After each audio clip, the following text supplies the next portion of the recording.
Warning, this video may contain very graphic images and very dark themes. Be prepared before you watch it. Honestly, created from the minds who brought you plastic and vinyl, this is Plush.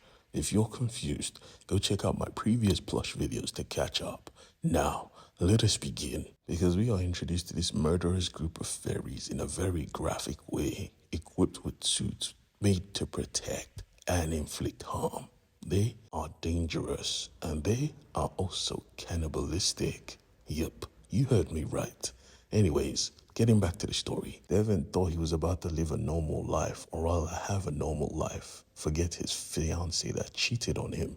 But this was not what he expected. He didn't expect to be saved by a group of cannibalistic fairies. Nah, that is what happened though. Before they could leave, their leader Scratchy had to confirm something. Taking off his glove, he felt the skin of the cop bounded the chair and said, "Wow, you guys, he feels amazing. I promise I will be back for you soon." And him and his crew dipped. Very ominous. But before they left, Devin made sure he was okay because he knew this cop was not like the rest. He was a good cop.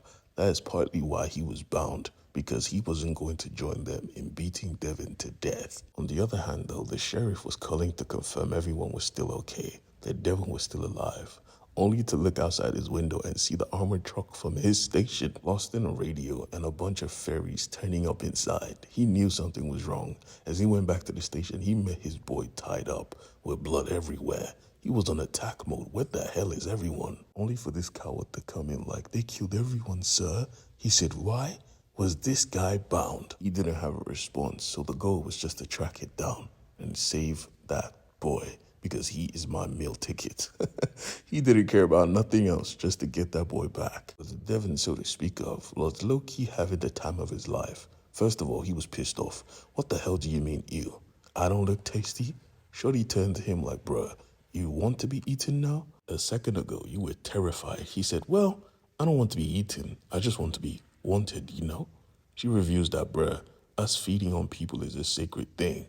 We only eat people we want to be a part of. We don't just to eat. You feel me?" There's a reason Scratcher only likes to eat vegans, you know. That she shut her helmet and went back to brooding. Scratcher was honestly just sitting back watching this conversation play out because he had a feeling, yeah, both of you like each other so bad, you just can't see it. Right here, park the car. They were home. He didn't want them to park too close because he didn't want anyone finding his base. It was a long walk, but he was cool to have it. He likes to talk. Obviously, though, they had to take care of the truck. So before he left, he asked Kibbs to get the helmet of the fairy they ate tonight. She deserves to be honored. And she set the truck on fire. He was like, "Bruh, why are you being so extra?" And Scratcher said, "I like to be extra. That's my thing." And literally at that second, Devin had a moment of clarity. I like that. I have a message to write. And he wrote. As soon as Scratcher saw it, was like, "Bruh, you crazy too. What the hell?" Proud of his boy, both of them decided to leave. And the message was left for obviously the sheriff. "Fuck you, and fuck your cheating, lying daughter." As soon as the sheriff saw this, he got pissed off. Called the boys, every single one of them. It was going to be a party tonight, and all the fairies were invited. But first, they had to introduce Devin to their way of life. So Scratcher asked Edie to show him around, but she didn't want to. I mean, he was trying to play wingman, and she wanted him to chill, but he wasn't going to. Realizing that she had no choice, she took him and she showed him around and asked him to wait while she goes to change, because she honestly smelled like drugs and fur. As she changed, our boy was contemplating this whole situation. He doesn't believe in love at first sight, but there has to be something here. And his theory was correct, because as soon as he saw her, he felt it too. Wow. From the corner of his eyes though, something caught his attention. A grown-ass man. Only for Edie to tell him, yeah, that's Kibbs. He thought Kibbs was a female, but apparently he is. She asked him not to stare because they had a tour to continue. The next room was the room of honors. This was where they kept the costumes, or rather, the suits of everyone they have fed on. And to her surprise, she finds out that the suit he was currently wearing was just worn for no reason. He didn't choose it, and she was disgusted. "You have to pick your furry suits. They're like your spirit animals, for Christ's sake. Lost in thoughts, he asked her a very rude question. Is it your father that taught you how to kill and eat people? And this offended her. He obviously didn't mean to, but she left the room.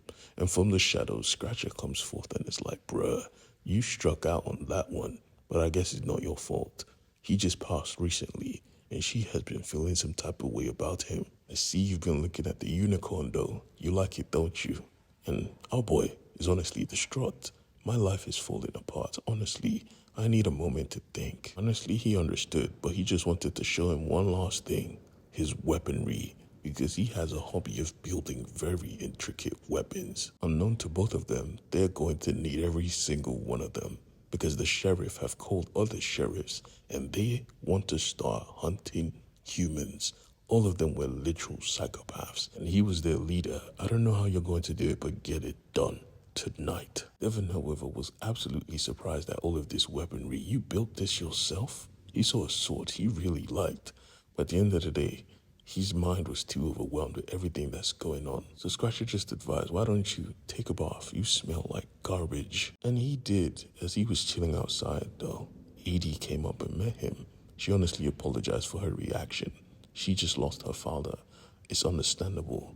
And he just lost his life. His wife cheated on him, and she was pregnant with a kid that isn't his, and everyone seems to think they deserve each other. She was different. She didn't think so.